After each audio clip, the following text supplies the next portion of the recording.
Welcome to our tutorial on how to create a poll on Snapchat. Let's walk through the steps to engage your friends and followers with interactive polls on the platform. To begin, open the Snapchat app on your Android device to access the camera interface. Capture a snap by tapping the capture button or selecting an existing photo or video from your phone's gallery. Once you have your snap ready, it's time to add a poll sticker to make it interactive. Tap on the sticker icon located on the right side of the screen. Then select the poll icon from the sticker options. Type the question you want to ask in the text box provided. You can customize the appearance of the poll sticker by changing the color, size, and position to make it visually appealing. Once you're satisfied with the question sticker, you can place it anywhere on your snap by tapping and dragging it to the desired location.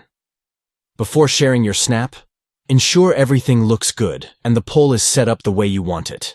Then send your snap to your friends directly or add it to your story for all your followers to interact with. By following these simple steps, you can create engaging and interactive polls on Snapchat to gather opinions, spark conversations, and have fun with your friends and followers. Thank you for watching, and we hope you enjoy creating polls on Snapchat to enhance your social media experience.